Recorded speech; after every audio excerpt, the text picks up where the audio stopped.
Assalamualaikum warahmatullahi wabarakatuh. Bismillahirrahmanirrahim. Alhamdulillahi rabbil alamin. Wassalatu wassalamu ala ashrafil anbiya'i wal mursalin.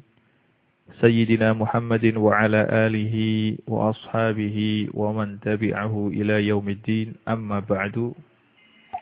Para pendengar yang saya muliakan, seperti biasa alhamdulillah pada malam hari ini kita bisa bersua kembali dalam acara kita, dalam kajian rutin kita, kajian fikih, kajian kitab takrib yang dikarang oleh Imam Abi Suja.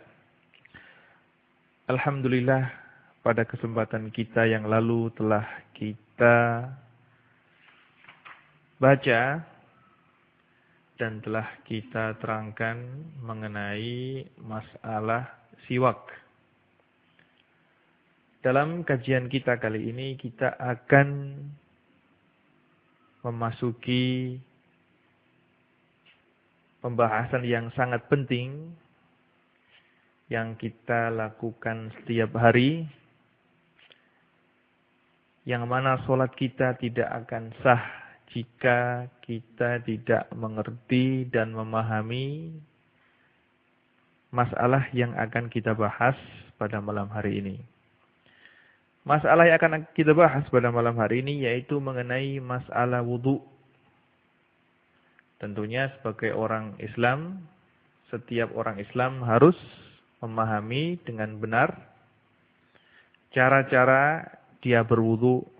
Dia harus bisa mengetahui bagaimana wudu yang sah, bagaimana wudu yang telah diajarkan oleh Rasulullah SAW, sehingga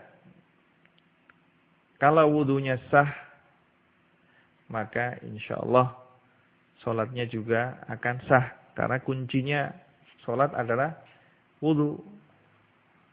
Kalau wudunya benar, maka dan dia mengerti cara-cara sholat, maka insya Allah sholatnya akan benar juga. Para pendengar yang saya muliakan, yang akan kita bahas pada malam hari ini yaitu pertama kita akan membahas mengenai fardu wudu. Bismillahirrahmanirrahim. Qala al-musannifu al-imam Ahmad bin Husain al-Asfihani asy-Syafi'i rahimallahu ta'ala wa nafa'ana bi ulumihi fid dharain amin fi kitabihi at-takrib ila qawlihi faslun wa fara'idul wudu'i sittatun an-niyyatu 'inda ghaslil wajhi wa ghaslul yadaini ma'al mirfaqaini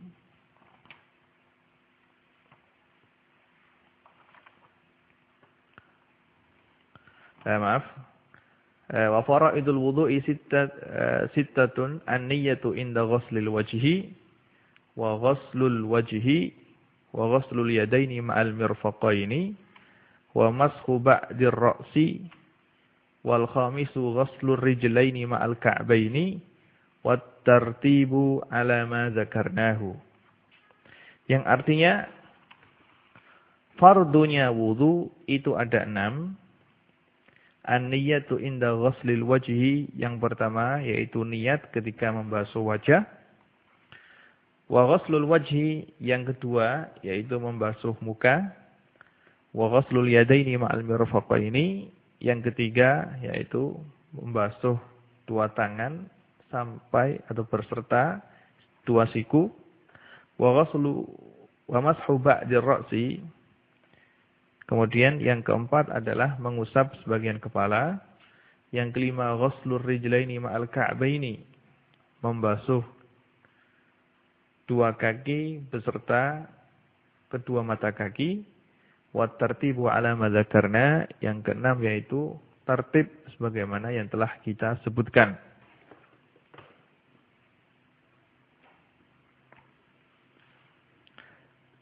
Sebelum kita membahas secara terperinci, perlu kita ketahui bahwasanya kalimat al-wudu Kalimat al-wudu menurut bahasa diambil dari kata-kata al-wadha'ah yang artinya adalah al-husnu, yaitu hal yang bagus dan yang menggembirakan. Ini adalah kalau kita lihat dari arti bahasa. Kalau kita lihat dari segi istilah yang disebutkan oleh para ahli fikih, wudu adalah isti'malul ma'i fi a'dha'in makhsusatin ma'aniyah, yaitu memakai air pada bagian-bagian tubuh tertentu disertai dengan niat. Ini adalah arti daripada wudu menurut istilah ulama fikih. Fardunya wudu, sebagaimana yang saya sebutkan tadi, ada 6. Yang pertama adalah niat. Yang kedua adalah membasuh wajah. Yang ketiga adalah membasuh 2 tangan beserta kedua siku. Yang keempat adalah mengusap sebagian kepala. Yang kelima adalah membasuh 2 kaki beserta 2 mata kaki. Yang keenam adalah tertib sebagaimana yang telah kita sebutkan tadi. Dan wudu ini adalah hukumnya wajib bagi orang yang ingin melakukan sholat atau melakukan ibadah yang tidak sah kecuali dengan berwudu terlebih dahulu. Allah Subhanahu wa taala telah berfirman dalam surat Al-Maidah ayat 6 yang bunyinya, Ya ayyuhalladzina amanu idza qumtum ilas sholati faghsilu wujuhakum wa aydiyakum ilal marafiqi wamsahu bi ru'usikum wa arjulakum ilal ka'bain. Yang artinya, wahai orang-orang yang beriman, jika kamu hendak melakukan salat, faghsilu wujuhakum, maka basuhlah muka-muka kamu, wa aydiyakum, dan tangan-tangan kamu, ilal marafiqi, beserta kedua siku kamu, wamsahu bi ru'usikum, dan usaplah kepala kamu, wa arjulakum, dan basuhlah kaki kamu, ilal ka'bain, beserta kedua mata kaki. Dari ayat ini Allah Subhanahu wa taala telah menyebutkan rukun-rukun wudu secara tertib. Yang pertama yaitu Allah Subhanahu wa taala berfirman, jika kamu ingin sholat maka basuhlah wajah kamu. Kemudian tangan kamu beserta dengan kedua siku. Kemudian usaplah kepala kamu. Kemudian basuhlah kedua kaki kamu. Allah Subhanahu wa taala dalam ayat ini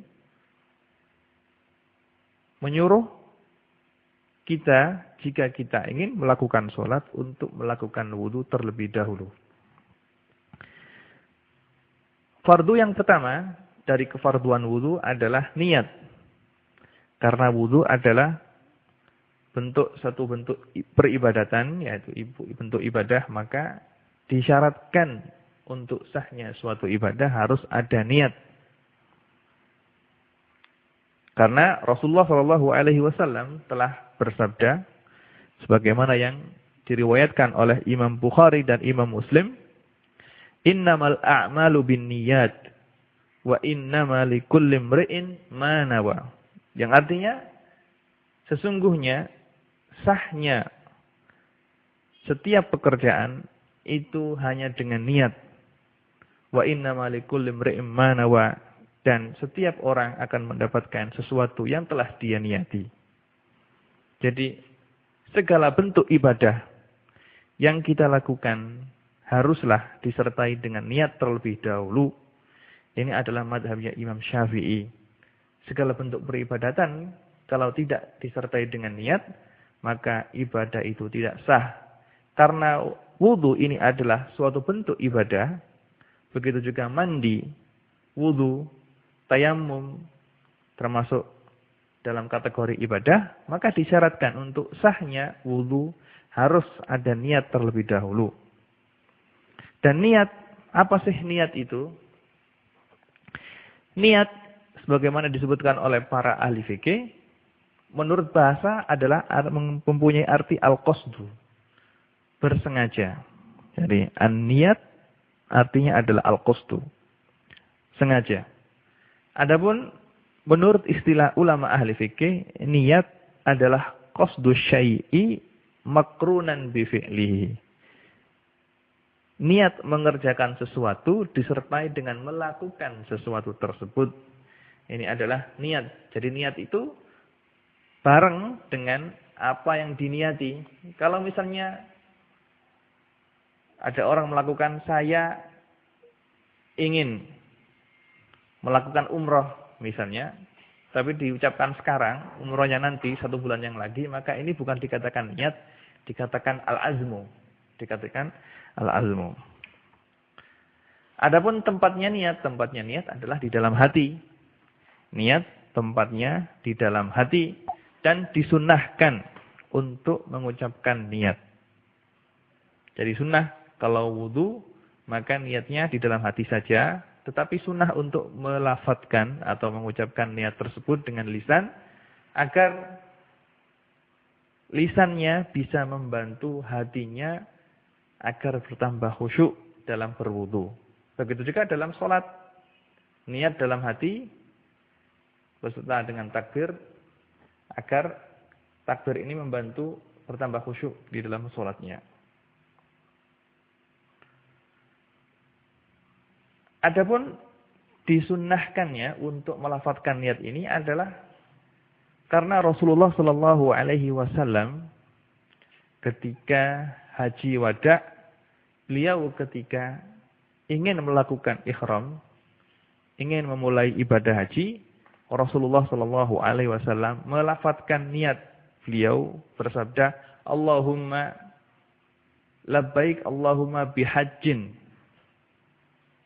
Rasulullah Shallallahu Alaihi Wasallam ketika ihram mau mengerjakan haji wada, beliau melafadzkan niatnya dan mengatakan Allahumma labbaik Allahumma bihajjin. Ulama Syafi'iyah mengatakan bahwasanya disunatkan untuk melafadzkan niat. Yang dilakukan oleh Rasulullah Shallallahu Alaihi Wasallam adalah dalam ibadah haji, tetapi ulama Syafi'iyah mengatakan segala bentuk ibadah selain ibadah haji dikiaskan kepada ibadah haji.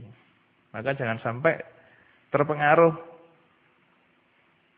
dengan omongan orang yang mengatakan bahwasanya mengucapkan niat itu hukumnya adalah bid'ah. Bukan, itu ada dalilnya. Dalilnya adalah apa yang telah dilakukan oleh Rasulullah Sallallahu Alaihi Wasallam. Adapun waktu niat adalah sebagaimana disebutkan oleh Imam Abi Suja di sini inda ghuslil wajhi. Karena pertama kali perbuatan yang dilakukan oleh orang yang melakukan wudu adalah membasuh muka, maka niat ini harus dibarengkan dengan membasuh muka.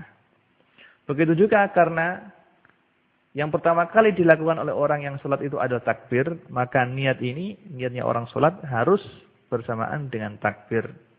Karena apa? Seperti yang saya jelaskan tadi, niat adalah qasdu syai'i muqtarinan bi fi'lihi.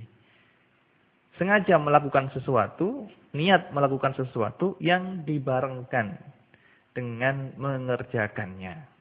Jadi, waktunya niat adalah ketika pertama kali membasuh wajah. Adapun caranya niat, cara niat adalah dengan mengucapkan nawaitu fardhul wudu atau nawaitu raf'al hadas atau nawaitul wudu'a li raf'il hadasil asghar. Kalau memang tidak bisa mengucapkannya dengan bahasa Arab, yang diucapkan dengan bahasa Indonesia tidak apa-apa. Dengan mengucapkan saya niat wudu untuk sholat atau saya niat untuk melakukan wudu, sudah cukup. Sudah cukup. Kalau memang tidak bisa mengucapkan dengan bahasa Arab, boleh niat itu diucapkan dengan bahasa Indonesia, tidak apa-apa. Kemudian fardu yang kedua, jadi fardu yang pertama adalah niat, fardu yang kedua adalah membasuh semua wajah. Membasuh semua wajah ini adalah fardu, wajib untuk dilakukan bagi orang yang wudu. Dalilnya adalah firman Allah yang telah saya sebutkan tadi. Faghsilu wujuhakum. Basuhlah wajah kamu. Jadi wajib untuk membasuh wajah. Sekarang yang menjadi pertanyaan, yang wajib dibasuh itu bagian yang mana? Nah, wajah ini mempunyai batasan, sebagaimana disebutkan oleh para ahli fikih. Wajah ini batasnya adalah mulai dari tempat tumbuhnya rambut sampai dagu. Ini adalah panjangnya. Lebarnya adalah mulai dari daun telinga sampai ke daun telinga yang satunya. Jadi itu adalah batasan daripada wajah ini. Mulai tempat tumbuhnya rambut di atas kepala ini sampai dagu. Kemudian antara kedua telinga, ini adalah batas daripada wajah. Dan diwajibkan, diharuskan untuk membasuh semua bulu yang ada di wajah. Jadi segala bagian yang ada di wajah harus terkena air.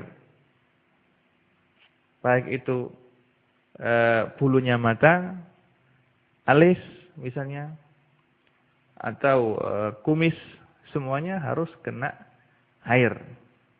Cuma kalau orang tersebut mempunyai jenggot yang lebat, yang tebal, maka dia wajib untuk mengusap luar jenggot itu saja. Itu kalau memang jenggotnya lebat. Begitu juga kalau punya cambang lebat. Mulai dari telinganya sampai dagunya penuh dengan cambang dan punya jenggot yang lebat.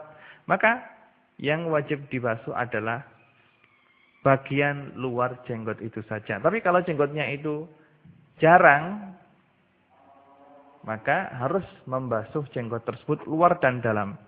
Seperti juga wajib membasuh bulu mata luar dalam, juga alis mata luar dalam harus dibasuh. Begitu juga rambut atau bulu yang tumbuh di pipi, semuanya harus kena air. Luar dalam harus kena air. Kecuali tadi jenggot dan cambang yang lebat. Dan ukuran lebat ini bagaimana? Jenggot yang lebat adalah kalau memang kulit dasaran jenggot tersebut tidak terlihat ketika ada orang yang tidak terlihat oleh orang yang ngomong dengan dia. Karena saking lebatnya jenggotnya, sehingga orang yang ngomong dengan dia, bercakap-cakap dengan dia, tidak bisa melihat kulit jenggot tersebut. Kalau memang begitu, maka jenggot tersebut dikatakan jenggot yang lebat, yang tebal. Kemudian,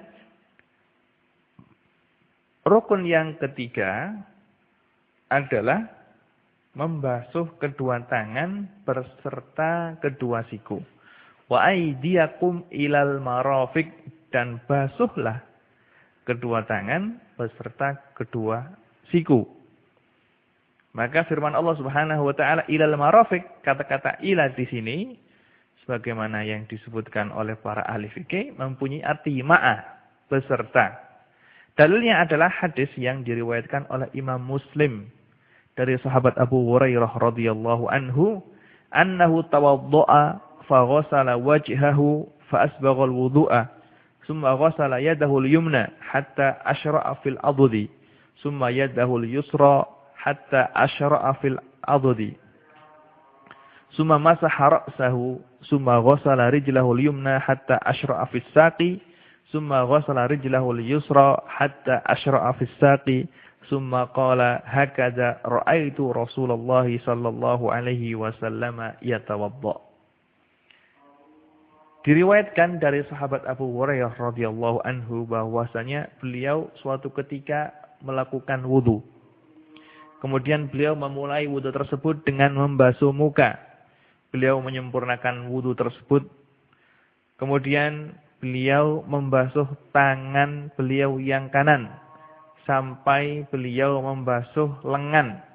Kemudian membasuh tangan beliau yang kiri sampai membasuh lengannya juga.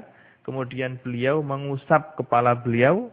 Kemudian setelah itu beliau membasuh kaki kanan beliau sampai beliau membasuh betis.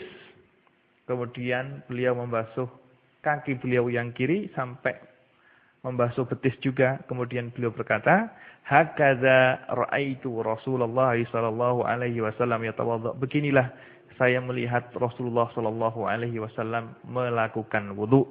Jadi wudu yang telah dipraktekkan oleh Abu Hurairah, yang telah diajarkan oleh Abu Hurairah kepada murid-muridnya adalah wudu yang dia lihat dari Rasulullah sallallahu alaihi wasallam, yaitu beliau menyempurnakan membasuh muka secara sempurna.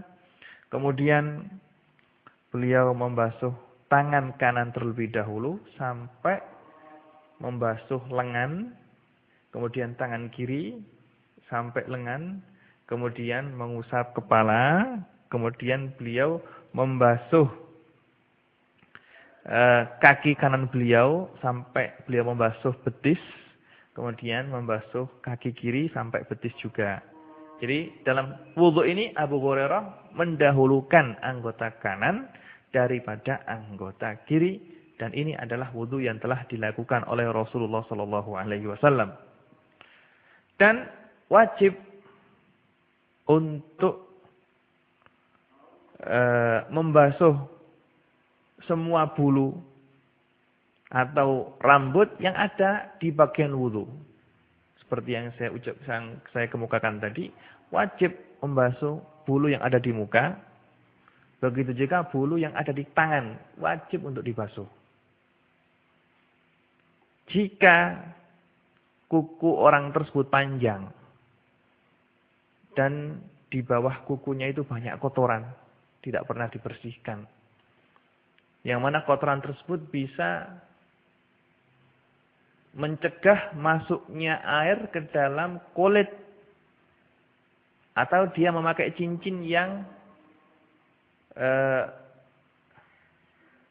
sesak cincinnya, kekecilan, yang kalau dipakai cincin tersebut bisa menahan air tidak bisa masuk ke dalam bawahnya cincin tersebut, maka wudunya tidak sah. Itu semua adalah sebagaimana dalam sebuah hadis yang diriwayatkan oleh Imam Bukhari dan Imam Muslim dari sahabat Abdullah bin Amr radhiyallahu anhuma qala raja'na ma'a Rasulillah sallallahu alaihi wasallam min Makkah ila al-Madinati hatta idza kunna bima'in bit-tariq ta'ajjala qaumun indal asri fatawaddau wa hum ujalun fantahaina ilaihim wa aqabuhum taluhu lahum lam yamussuhal ma'. Faqala Rasulullah sallallahu alaihi wasallam wailun lil aqabi minan nar asbighul wudu'a. Diceritakan sebagaimana diriwayatkan oleh Imam Bukhari dan Imam Muslim dari sahabat Abdullah bin Amr radhiyallahu anhuma bahwasanya beliau suatu ketika kembali dari perjalanan dari Mekah menuju Madinah. Ketika di perjalanan, rombongan menemukan air. Seperti kita ketahui bersama bahwasanya di Arab ini, di padang pasir ini jarang sekali ditemukan air. Apalagi zamannya Rasulullah Shallallahu Alaihi Wasallam, air itu sangat jarang. Maka ketika beliau kembali dari Mekah mau pulang ke Madinah, di tengah perjalanan rombongan tersebut menemukan air. Maka sebagian orang tergesa-gesa langsung menuju tempat air tersebut dan berwudu untuk melakukan sholat asar. Mereka tergesa-gesa wudunya, takut tidak kebagian air untuk wudu. Sehingga sampailah Rasulullah Shallallahu Alaihi Wasallam ke tempat itu juga. Dan ketika Rasulullah Shallallahu Alaihi Wasallam sampai di tempat itu, beliau melihat sebagian daripada kaki orang yang telah wudu di situ tidak terkena air, dan Rasulullah Shallallahu Alaihi Wasallam melihat hal tersebut. Ketika melihat hal tersebut, Rasulullah Shallallahu Alaihi Wasallam bersabda, "Wailun lil aqabi minan nar, asbighul wudu'a." Celakalah bagi orang yang kakinya tidak terkena air ketika wudu. Celaka, dia akan masuk neraka bagi orang yang kakinya ada bagian dari kakinya tidak kena air. Asbighul wudu'a, sempurnakan wudu kamu sekalian. Ini berarti jangan sampai kita wudhu itu di sana ada bagian baik dari tangan kita atau dari wajah kita, dari kaki kita, ada yang tidak kena air. Semuanya wajib kena air. Jadi kalau misalnya di jari-jari tangannya atau jari-jari kakinya itu ada bulunya, bulu tersebut harus kena air. Juga misalnya kalau kukunya panjang, maka harus dipotong.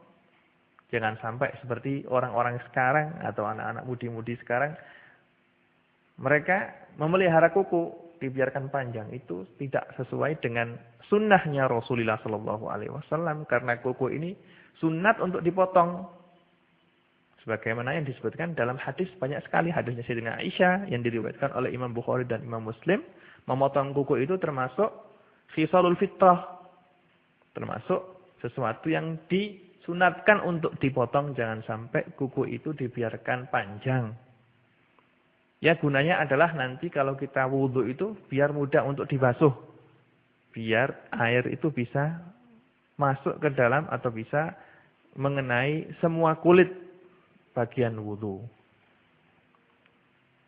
Adapun kalau orang yang memang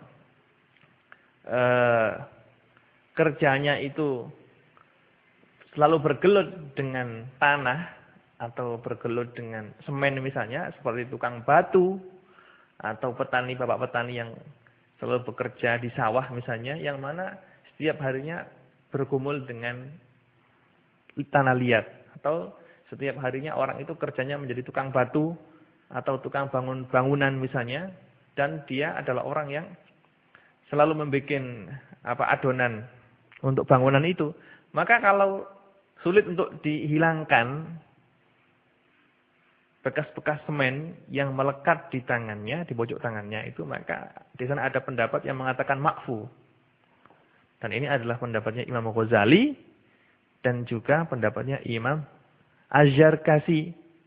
Tapi sebagai orang yang berhati-hati, ya hendaklah kalau ketika kita kerja itu pakai selontongan tangan, biar semennya itu tidak nyangkut dan tidak mengenai tangan kita, sehingga tangan kita tetap bersih. Nanti kalau ketika ingin wudhu misalnya, atau ingin melakukan mandi besar, itu airnya bisa nyampe kepada kulit bagian wudhu kita, sehingga kita tidak berdosa.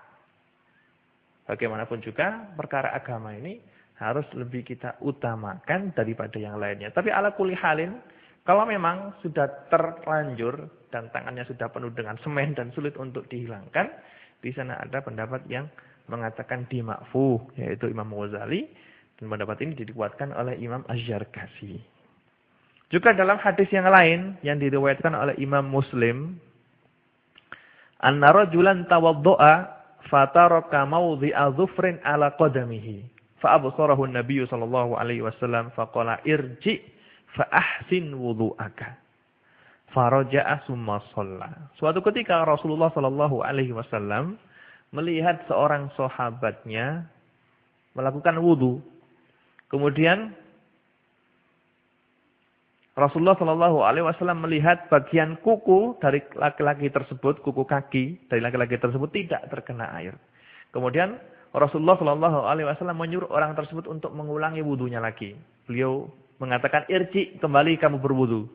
Fa'ahsin wudu'aka, maka baguskanlah wudu kamu. Jadi kalau wudu, jangan sampai, yang pertama jangan sampai kita tergesa-gesa kalau wudu.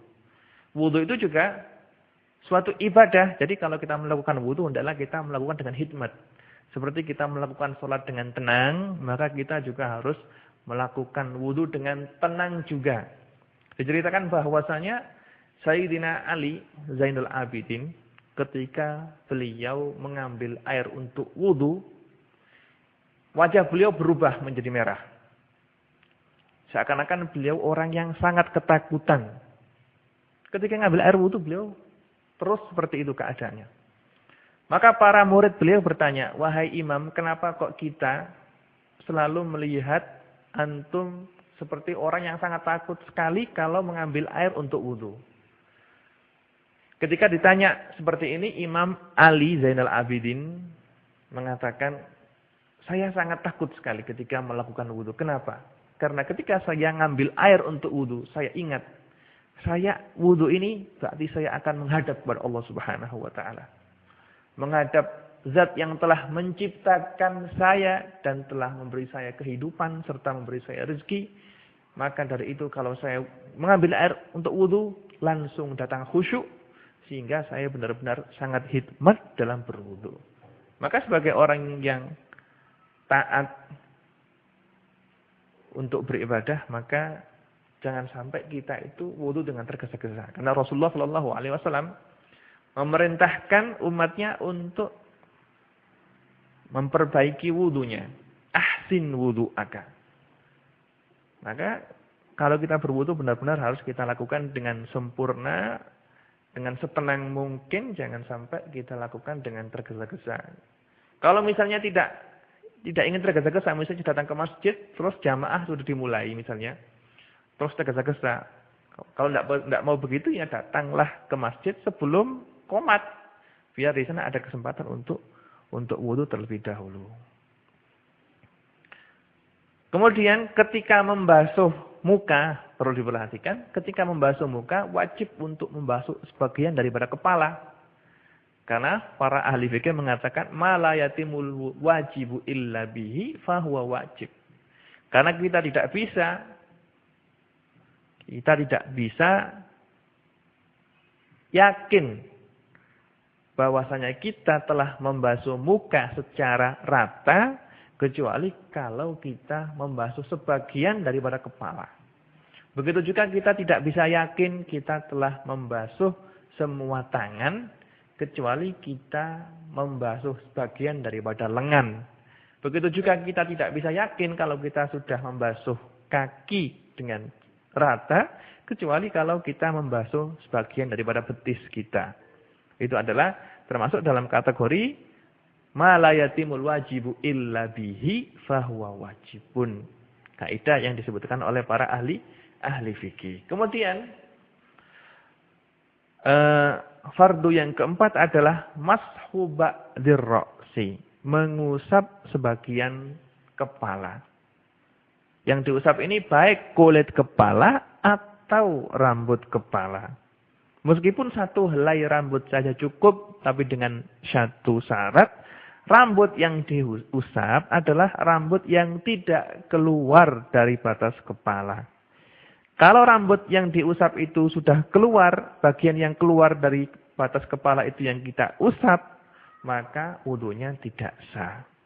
Seperti rambutnya seorang wanita, punya rambut panjang misalnya, kalau ditarik ke bawah, maka keluar dari batas kepala. Rambut yang keluar dari batas kepala tidak boleh kita basuh sebagai basuhan wudu. Maka yang kita basuh adalah pangkal rambut. Atau rambut yang masih ada dalam batas kepala, atau kulit kepala yang kita basuh. Allah Subhanahu wa taala telah berfirman, "Wamsahu biru'usikum," dan usaplah kepala kamu. Imam Muslim telah meriwayatkan sebuah hadis yang dari seorang sahabat Mughirah bin Syu'bah radhiyallahu anhu, anna Rasulullah sallallahu alaihi wasallam tawaddaa wa masaha binasiyatihi wa ala imamatihi. Sahabat Mughirah bin Syu'bah telah melihat Rasulullah sallallahu alaihi wasallam dalam keadaan berwudu. Beliau melihat bahwasanya Rasulullah sallallahu alaihi wasallam ketika berwudu beliau mengusap bagian kepala beliau yang depan, kemudian mengusap ke imamah semuanya. Kalau seandainya dia tidak mengusap kepalanya tapi membasuh atau menceburkan diri ke dalam air, tidak diusap tapi dibasuh kepalanya, mengambil mangkok misalnya, ngambil air, terus airnya dikucurkan ke kepala. Ini juga boleh. Boleh, tapi yang afdal adalah dengan membasuh. Mengusap, maaf ya. Yang afdal adalah mengusap, meskipun membasuh itu boleh, tapi yang afdal adalah mengusap kepalanya. Yang kelima dari fardu wudu ini adalah membasuh kedua kaki beserta dua mata kaki. Karena Allah Subhanahu wa taala telah berfirman, "Wa arjulakum ilal ka'bain," dan basuhlah kaki kamu beserta kedua mata kaki. Ka'bain di sini adalah dua tulang yang mencokol ya di kaki ini. Ini namanya mata kaki. Mata kaki ini harus dibasuh semuanya dan wajib membasuh sebagian daripada betis sehingga kita bisa yakin bahwasanya kita telah membasuh semua kaki dengan mata kaki.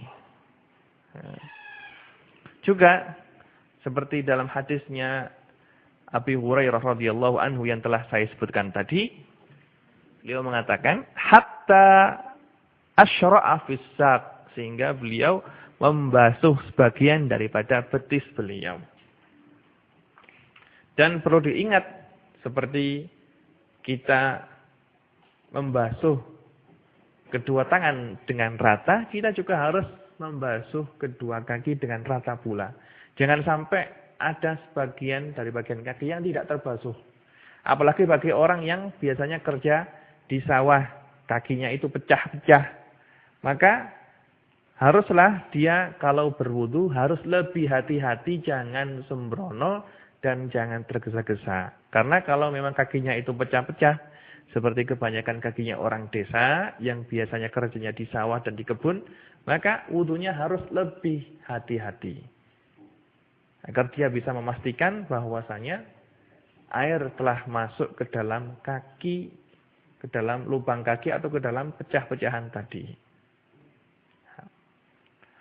Kemudian fardu yang keenam adalah tertib. Jadi wudu secara tertib yang pertama kali dilakukan adalah membasuh muka dengan disertai niat, kemudian membasuh tangan, kemudian mengusap kepala, kemudian membasuh kedua kaki beserta mata kaki.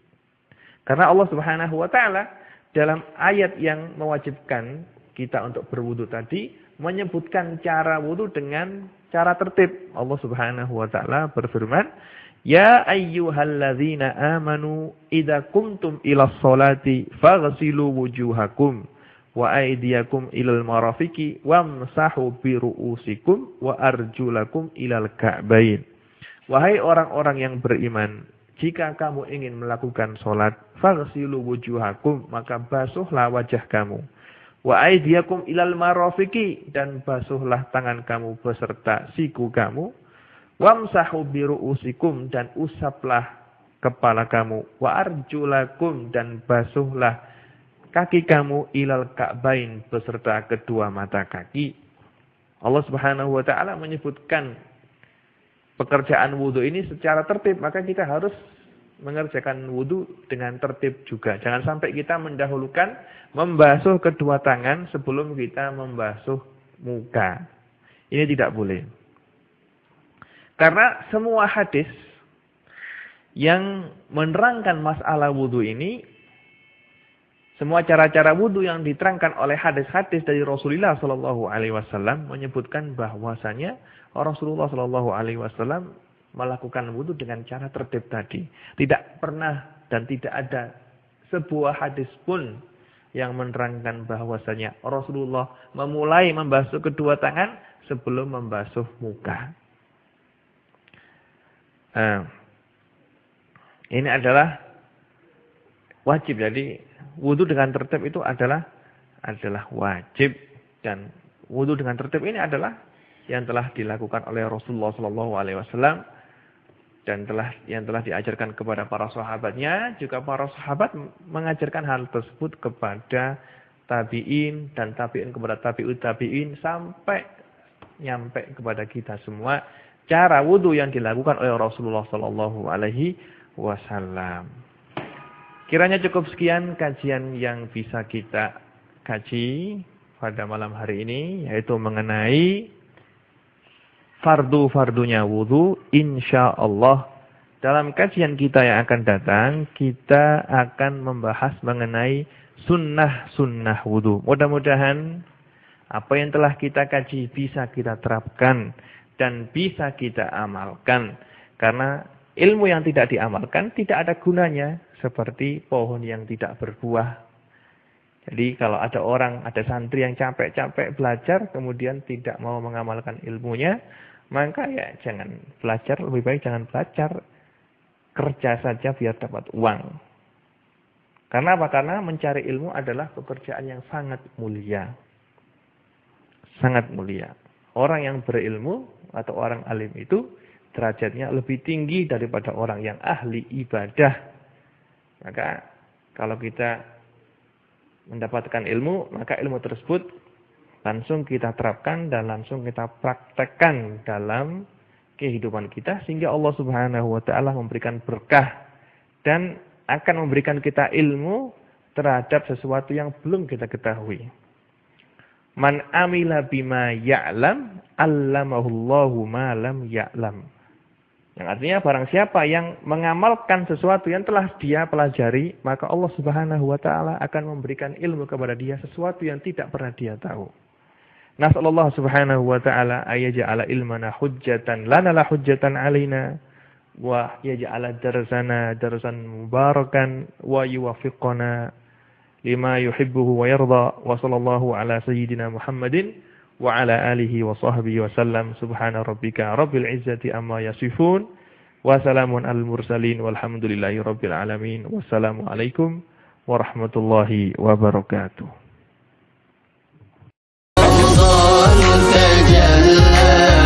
وابتسم طوبى للعبد